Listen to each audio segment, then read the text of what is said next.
Hello friends, Arvind study official में आप सभी का स्वागत है। तो आज का जो हमारा टॉपिक है वह है आंग्ल मराठा युद्ध। आज में हम लोग आंग्ल मराठा युद्ध को एकदम डिटेल से पढ़ने वाले हैं। चलिए इस क्लास को शुरू करते हैं।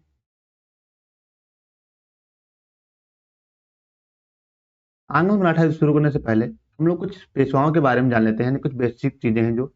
चलिए क्लास को शुरू करते हैं।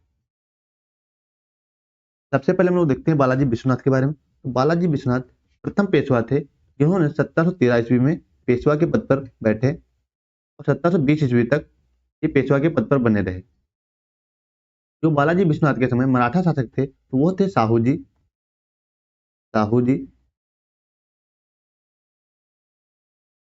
बालाजी विश्वनाथ के बाद में जब बालाजी विश्वनाथ की यानी मृत्यु हो जाती है 1720 में, उसके बाद में इनके बड़े बेटे बाजीराव पेशवा बने। ये बने 1720 ईस्वी में और 1740 ईस्वी तक पेशवा के पद पर बने रहे। उस समय जो पेशवा बनने में के लिए इतनी कंपटीशन नहीं थी और कोई आपसी कलह भी नहीं थी। आराम से शासन करते रहे 20 सालों तक। इस 20 सालों में जिनके जितने भी अभियान हुए यानी जितने भी इन्होंने युद्ध लड़े सारे के सारे सफल रहे। एक भी युद्ध में इन्होंने हार का सामना नहीं किया। और बालाजी विश्वनाथ के दूसरे बेटे थे जिनका नाम था चीमाजी अप्पा। ये इनके छोटे बेटे थे। बाजीराव के 3 बेटे थे। पहले बड़े बेटे का नाम था बालाजी बाजीराव, जिन्हें नाना साहब के नाम से जानते हैं। और दूसरे बेटे का नाम था रघुनाथ राव, जिसे रघोवा के नाम से जानते हैं। ये सबसे बदमाश आदमी था। और शमशेर बहादुर, ये तीसरे बेटे का नाम था, जिसे कृष्णराय भी कहा जाता है। रघुनाथ राय को अभी हम आगे देखेंगे तो पता चलेगा कि क्यों गलत आदमी था यानी क्यों बदमाश आदमी था। इसको अभी आगे पता चलेगा जब पूरी क्लास लेंगे तब। और जो बालाजी बाजीराव हैं इनके भी 3 पुत्र थे। बड़े बेटे का नाम था विश्वास राव और दूसरे बेटे का नाम था माधव राव और तीसरे बेटे का नाम था नारायण राव। बाजीराव की 1740 ईस्वी में जब मृत्यु हो जाती है उसके बाद में जो अगला पेशवा बनता है वो बनते हैं बालाजी बाजीराव, जिन्हें नाना साहब के नाम से जानते हैं। ये बनते हैं 1740 ईस्वी में। ये बनते हैं 1740 ईस्वी में, जो 1761 ईस्वी तक अपने पद पर बने रहते हैं। बाजीराव के समय में ही यानी बालाजी बाजीराव के ही समय में पानीपत का तीसरा युद्ध होता है, जो होता है 1761 ईस्वी में। यह होता है मराठों और अहमद शाह अब्दाली के बीच में। बालाजी बाजीराव के शासनकाल में ही पानीपत का तीसरा युद्ध हुआ था, जो हुआ था 1761 ईस्वी में। पानीपत का युद्ध कब हुआ था? 1761 ईस्वी में पानीपत का युद्ध, इसमें अहमद शाह अब्दाली और मराठों के बीच में युद्ध हुआ था, जिसमें अहमद शाह अब्दाली की विजय हुई थी और मराठों की हार हुई थी यानी मराठों की पराजय हुई थी। मराठों की पराजय हुई थी।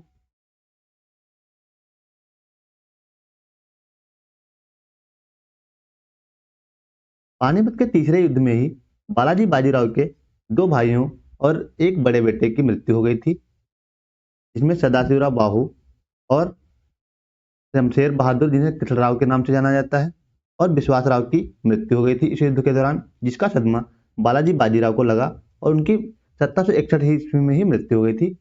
यानी इस युद्ध के कुछ महीनों बाद जून 1761 ईस्वी में मृत्यु हो गई थी।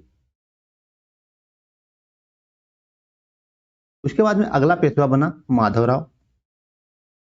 पेशवा बनना तो था विश्वास राव को, लेकिन विश्वास राव की मृत्यु के कारण अगला पेशवा जो बना वो बना माधवराव।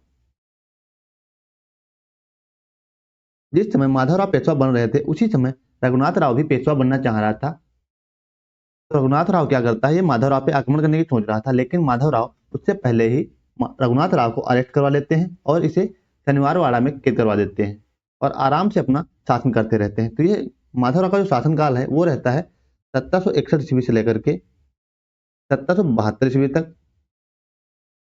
इस दौरान ये आराम से अपना शासन करते रहते हैं और पेशवा के पद पर बने रहते हैं और बीच में कोई अड़चन नहीं होती। अड़चन रघुनाथ राव था जिसे इन्होंने कैद करवा लिया। उसके बाद में माधवराव की मृत्यु हो जाती है 1772 ईस्वी में टीबी रोग के कारण। टीबी रोग कह सकते हैं या क्षय रोग कह सकते हैं, जिससे इनकी मृत्यु हो जाती है। उसके बाद में अगला पेशवा जो बनता है वो बनता है नारायण राव यानी माधवराव का छोटा भाई। बालाजी राव का तीसरा बेटा नारायण राव, ये बनता है पेशवा बनता है।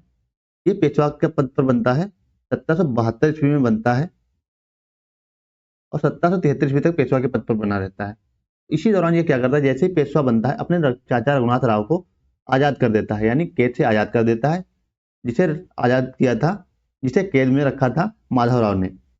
नारायण राव क्या करता है, ये सबसे पहले अपने चाचा को आजाद कर देता है, लेकिन माधव राव तो गलत आदमी था ही, यानी बदमाश आदमी था ही। वो क्या करता है, जैसे ही आजाद होता है वो सबसे पहले आक्रमण करता है, नारायण राव पर ही आक्रमण कर देता है और नारायण राव की हत्या कर देता है।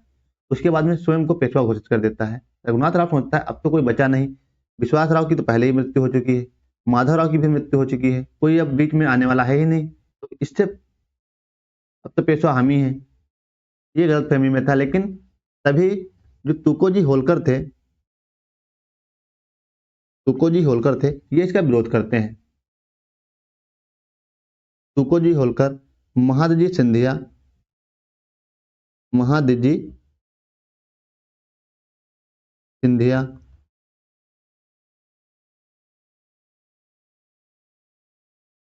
और नाना फडणवीस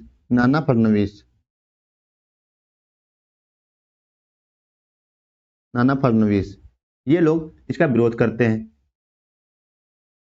ये लोग इसका विरोध करते हैं और जो नारायण राव का अल्पवयस्क पुत्र था, इसकी उम्र थी मात्र 40 दिन, 40 दिन की केवल मात्र उम्र थी। ये नारायण राव का बेटा था। नारायण राव की पत्नी का नाम था गंगाबाई, याद रखिएगा क्या नाम था, गंगाबाई। नारायण राव की मृत्यु के बाद में इस बच्चे का जन्म होता है, जिसकी उम्र थी 40 दिन, और इसे ये लोग पेशवा बना देते हैं, जिससे रघुनाथ राव क्या हो जाता है, रघुनाथ राव नाराज हो जाता है, वो चला जाता है अंग्रेजों की शरण में। तो इससे आगे की स्टोरी देखने से पहले हम लोग ये कुछ देख लेते हैं कि पेशवा जो थे इनके कहाँ कहाँ पे संघ स्थापित थे, यानी कहाँ कहाँ पे इनके राज्य थे। तो मेन जो पेशवा थे वो थे पेशवा जो थे पूना में। इनके अधीन कुछ और पेशवा शासन कर रहे थे, जैसे गायकवाड़ थे बड़ौदा में शासन कर रहे थे, सिंधिया थे ग्वालियर में शासन कर रहे थे, होलकर इंदौर में शासन कर रहे थे, भोसले नागपुर में शासन कर रहे थे, और ये सब अंडर किसके काम कर रहे थे, पेशवा जो पूना में है इनके अंडर ये काम कर रहे थे। यानी ये अलग अलग राज्यों में वहाँ के एडमिनिस्ट्रेटिव को संभाल लेते, यानी वहाँ की जनता को संभाल लेते, जो अंडर काम कर रहे थे पेशवा के।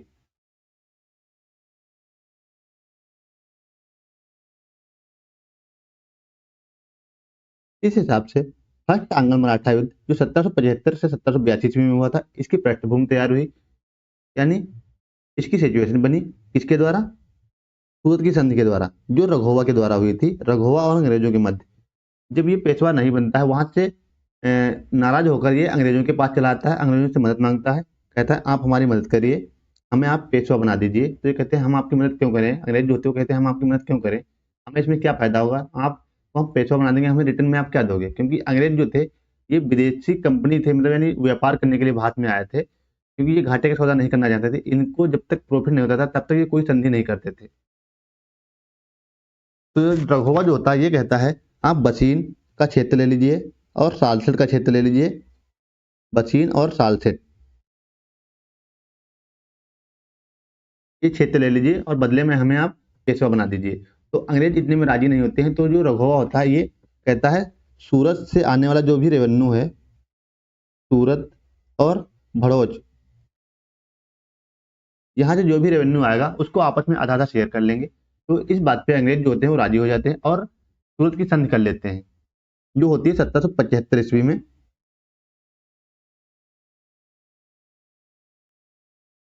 और अंग्रेज इस संधि के लिए राजी हो जाते हैं और अंग्रेज इसको बदले में 2500 सैनिक दे देते हैं, इतने 2500 सैनिक दे देते हैं, कहते हैं आप मराठों से युद्ध कर लो जाके और आप पेशवा बन जाइए, हमें कोई दिक्कत नहीं है।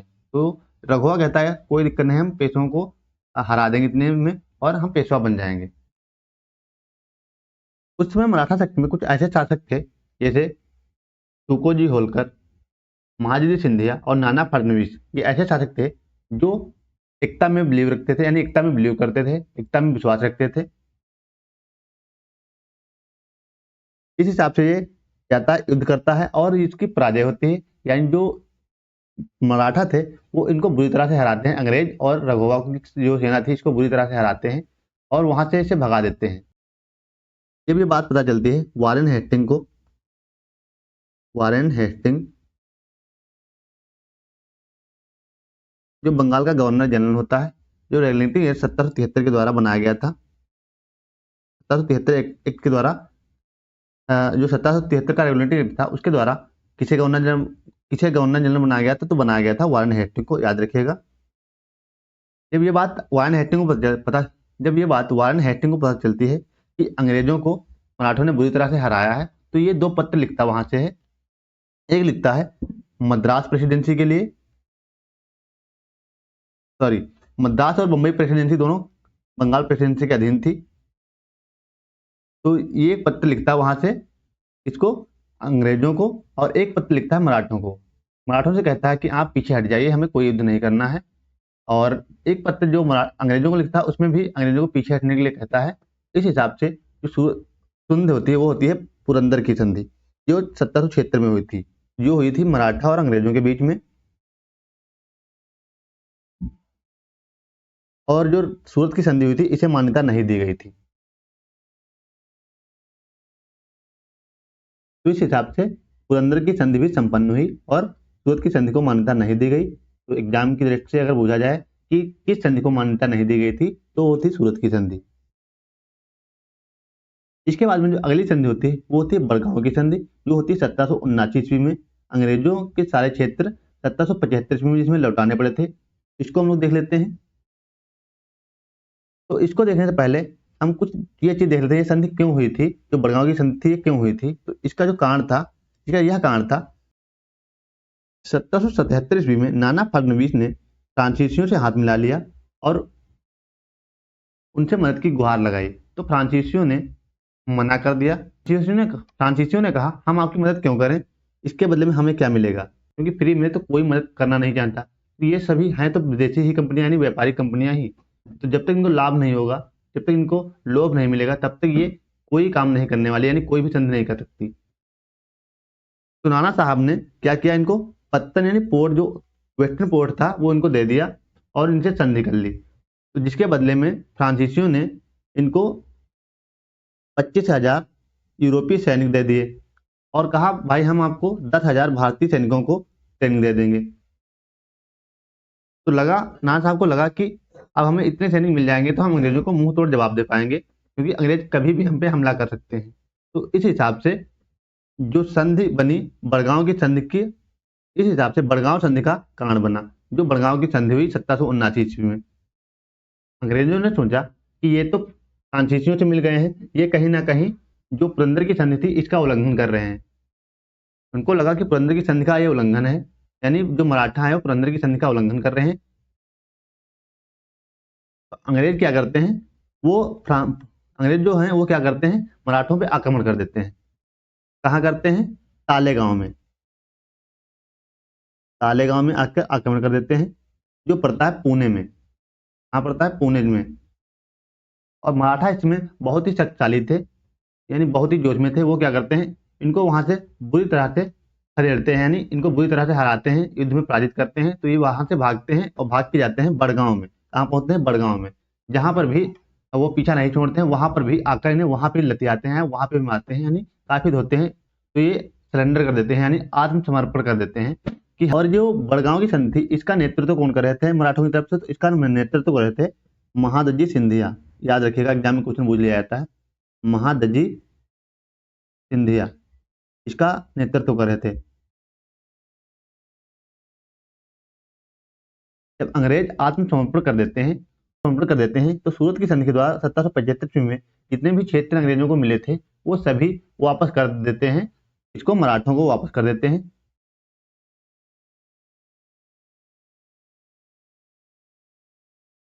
और फिर हेस्टिंग क्या करता है, इस संधि को मानने से इनकार कर देता है। वो कहता है मैं इस संधि को मानता ही नहीं, इसमें मुझे क्या मिला, तो जनधन की हानि हुई, ऊपर से सारे जो क्षेत्र थे वो भी हमें लौटाने पड़े, तो इसमें मुझे क्या फायदा हुआ, मैं इस संधि को मानता ही नहीं। उसने इस संधि को मानने से मना कर दिया। तो एग्जाम में पूछ लिया जाता कि हेस्टिंग ने किस संधि को मानने से इनकार कर दिया था, तो वो थी बड़गांव की संधि, जिसे हेस्टिंग ने मानने से इनकार कर दिया था। जो अगली संधि सालबाई की संधि, जो 1782 ईस्वी में हुई थी। इसकी पृष्ठभूमि कैसे तैयार होती है? तो इसकी पृष्ठभूमि इसी हिसाब से तैयार होती है। जो हेस्टिंग्स था वो इस संधि को मानने से इनकार कर देता है और उसके बाद में 3 बड़े ग्रुप्स के साथ में मराठों पे आक्रमण कर देता है। कौन? Warren Hastings. तो जिसमें मराठों की हार होती है, क्योंकि मराठा इसमें इतने जोश में नहीं थे, मराठों की हार होती है। और फिर संधि होती है साल बाई की संधि, जिसमें संधि के अनुसार, जो संधि 1782 ईस्वी में होती है, इस संधि के अनुसार अंग्रेजों ने महादजी सिंधिया को बिचौलिया बना लिया, यानी मीडिएटर की भूमिका बनाई। जो महादजी सिंधिया थे, सिंधिया लिख देते हैं यहाँ पे, महादजी सिंधिया, और एक साइड में थे अंग्रेज और दूसरी साइड में थे मराठा। यानी जो मराठों में सबसे शक्तिशाली शासक थे महादजी सिंधिया, अंग्रेज इनको क्या करते हैं? इन्हें मीडिएटर की भूमिका निभाने के लिए कहते हैं। इस हिसाब से साल बाई की संधि होती है, जिसमें अंग्रेजों को क्या मिलता है? तो अंग्रेजों को मिलता है सालसेट द्वीप, अंग्रेजों को मिल जाता है। और बाकी जो जीते हुए क्षेत्र थे हाल ही में, तो जिन क्षेत्रों पे अंग्रेजों के द्वारा कब्जा कर लिया जाता है वो क्षेत्र मराठों को वापस कर दिए जाते हैं। तो इस संधि में 20 वर्षों तक शांति बनाए रखने का वादा किया गया था। इस युद्ध में और इस संधि में 20 वर्षों के लिए शांति व्यवस्था बनाए रखने का वादा किया गया। कितने? 20 वर्षों के लिए। यानी कोई भी ना तो अंग्रेज युद्ध करेंगे और ना ही मराठा एक दूसरे के बीच में आएंगे, यानी बीच में युद्ध नहीं करेंगे, ये इसमें वादा किया गया। और अंग्रेजों ने कहा जिसको मराठा संघ चाहता है उसको पेशवा बनाया जाए। अगर मराठा संघ चाहता है माधवराव द्वितीय को पेशवा बनाया जाए, तो हम भी चाहते हैं कि माधवराव द्वितीय को पेशवा बना दिया जाए।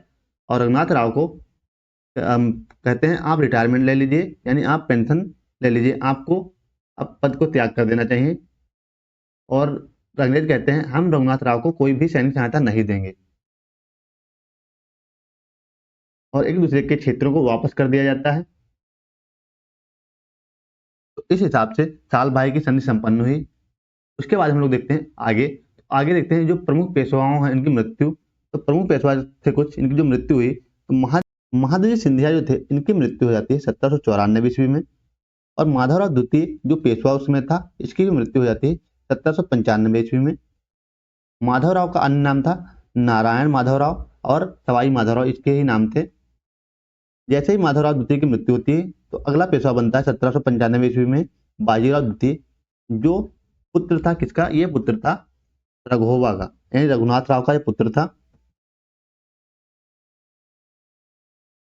और तुकोजी होलकर की मृत्यु हो जाती है 1799 ईस्वी में।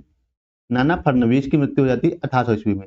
इन शक्तिशाली योद्धा थे मराठा साम्राज्य की, इनकी मृत्यु हो जाती है। यहीं से कांड बनता है द्वितीय आंग्ल मराठा युद्ध का। जो ये पेशवा होता है बाजीराव द्वितीय, ये क्या, जो बाजीराव द्वितीय होता है ये आपस में मराठों में, यानी मराठा सरदार जो होते हैं इनमें आपस में फूट डलवाता है, इनमें लड़ाई करवाता है। इस हिसाब से ये अपने पद को बनाए रखना चाहता था। इसी बीच दौलत राव सिंधिया जो महादजी सिंधिया के पुत्र थे, और जसवंत राव होलकर जो तुकोजी होलकर के पुत्र थे, ये आपस में अपनी अपनी शक्ति को स्थापित करना चाह रहे थे, जिसको लेकर के इन दोनों में मतभेद चल रहा था। और जो बाजीराव द्वितीय होता है ये दौलत राव के साथ में मिलकर के जसवंत राव होलकर के छोटे भाई बिट्ठू जी नाथ की हत्या कर देते हैं। बिट्ठू जी नाथ की हत्या कब कर देते हैं? 1801 ईस्वी में कर देते हैं। इसकी बिट्ठू जी नाथ की हत्या कर देते हैं, जिससे जसवंत राव होलकर नाराज हो जाते हैं, यानी काफी गुस्सा हो जाते हैं। जिससे जसवंत राव होलकर क्या करता है? पुणे पे आक्रमण कर देता है, जहां पे ये पेशवा के पद पर बना होता है, वहीं पे आकर आक्रमण कर देता है और इन दोनों की सेनाओं को पराजित करता है। तो जिससे जो बाजीराव द्वितीय होता है ये भाग कर जाता है, बसीन में शरण लेता जाके अंग्रेजों के पास, और जसवंत राव होलकर पुणे पर अधिकार कर लेता है। 1802 ईस्वी में जो बसीन की संधि हुई, इसका यही कारण था, क्योंकि जो बाजीराव द्वितीय होता है ये अंग्रेजों से शरण में जाता है और उनसे मदद मांगता है। बसीन की संधि के कुछ प्रमुख कारण रहे जिसमें अंग्रेजी संरक्षण स्वीकार कर लिया गया, यानी मराठाओं के द्वारा अंग्रेजी संरक्षण स्वीकार कर लिया गया, और कंपनी को सूरत नगर दे दिया गया। यानी जो बाजीराव द्वितीय था कंपनी को सूरत नगर द्वितीय दे दिया, और निजाम तथा गायकवाड़ के झगड़ों में कंपनी की मध्यस्थता स्वीकार कर ली गई। यानी जो गायकवाड़ और निजाम है ये कोई भी अपने इच्छा अनुसार अनुसार फैसला नहीं ले सकते, उसमें कंपनी जो चाहेंगी वही करेंगे ये लोग। अन्य राज्यों में संबंध स्थापित करने का अधिकार कंपनी को मिल गया और गुजरात तथा ताप्ती और तथा नर्मदा नदी के मध्य प्रदेश तुंगभद्रा नदी के सीमावर्ती प्रदेश जिनकी आय 26 लाख रुपए थी, पेशवा ने कंपनी को दे दिए। इस हिसाब से बसीन की संधि हुई और 1803 ईस्वी में बाजीराव द्वितीय को पुनः पेशवा का पद मिल गया और पुणे में जसवंतराव होलकर को हटाकर इसे वापस दिला दिया गया। और इस समय अंग्रेज गवर्नर जो था वो था वेलेजली। कौन था? वेलेजली। क्योंकि ये सहायक संधि तो करना ही चाहता था, हमें लड़ाई ना करना पड़े और ज्यादा से ज्यादा बेनिफिट भी हमारा हो। आप फूट डालो, राज करो की नीति अपनाता था।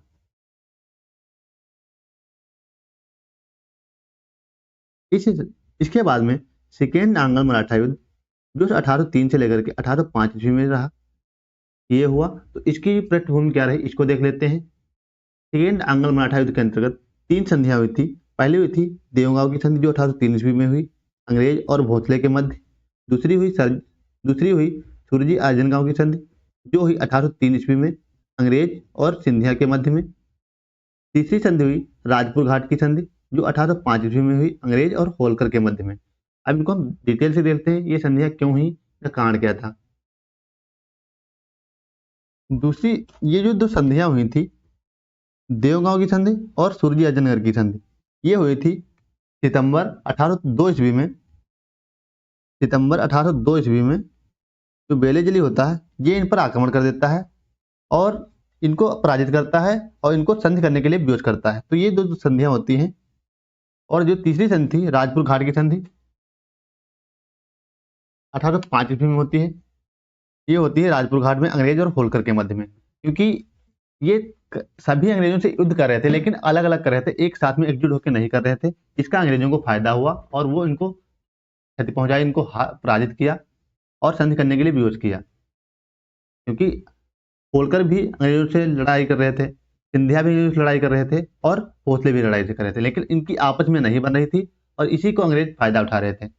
इसके बाद हम लोग देखते हैं आगे। इसके बाद हम लोग देख लेते हैं थर्ड आंग्ल मराठा युद्ध जो 1870 से लेकर के 1819 ईस्वी तक चला। थर्ड आंग्ल मराठा युद्ध के प्रमुख कारण थे वो होता है यह प्रमुख कारण था पिंडारियों का दमन जो लॉर्ड हेस्टिंग के द्वारा किया गया। जो पेशवा का मंत्री था त्र्यंबकजी दांगला, यह गंगाधर शास्त्री की हत्या कर देता है। और दूसरा कारण था अंग्रेजों का पेशवा पर शक होना। यानी अंग्रेज ये सोच रहे थे कि पेशवा इतना कमजोर तो नहीं हो सकता, इससे पहले वो इतने शक्तिशाली थे, इनके अंदर अंदर तो कोई चाल तो नहीं चल रही है। जब अंग्रेजों के द्वारा यह कहा जाता है कि त्र्यंबकजी दांगलिया को हमारे हवाले कर दो, तो ये लोग क्या करते हैं, इसको इसके हवाले कर देते हैं।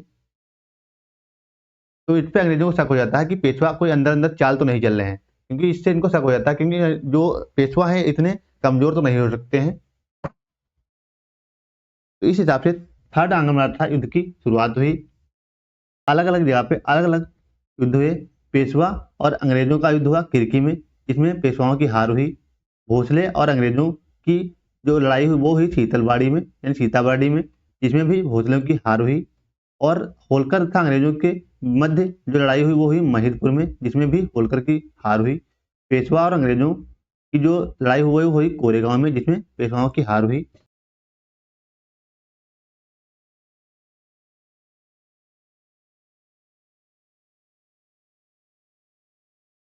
यहाँ पे सेकेंड मराठा युद्ध लिखा हुआ है, यहाँ पे ये थर्ड आंग्ल मराठा युद्ध है जो 1817 से लेकर के 1819 ईस्वी तक चला। तो इसे आप याद रखिएगा, ये इग्नोर इसे करिएगा। ग्वालियर की संधि ये हुई थी 1817 ईस्वी में। यह संधि हुई थी दौलत राव सिंधिया और अंग्रेजों के मध्य में। नागपुर की संधि हुई थी 1816 ईस्वी में अप्पा साहिब और अंग्रेजों के मध्य में। यह संधि थर्ड आंग्ल मराठा युद्ध से पहले हुई थी। मंदसौर की संधि, यह संधि हुई थी मल्हाराव होलकर और अंग्रेजों के मध्य में। यह संधि हुई थी 1818 ईस्वी में। और पूना की संधि की बात करें तो यह हुई थी बाजीराव द्वितीय जो पेशवा था और अंग्रेजों के मध्य में। यह संधि हुई थी 1817 ईस्वी में। तो ये कुछ महत्वपूर्ण संधियां थी जो एग्जाम की दृष्टि से महत्वपूर्ण है। और पेशवा बाजीराव द्वितीय को पेंशन पर भेज दिया गया था, कहाँ? बिठूर, जो कानपुर में पड़ता है। कानपुर उत्तर प्रदेश में है। और इनका जो दत्तक पुत्र था, यानी जो पेशवा बाजीराव द्वितीय थे, इनका दत्तक पुत्र था, उसका नाम था धोंधो पंत। धोंधो पंत, जिसे नाना साहब के नाम से भी जाना जाता था।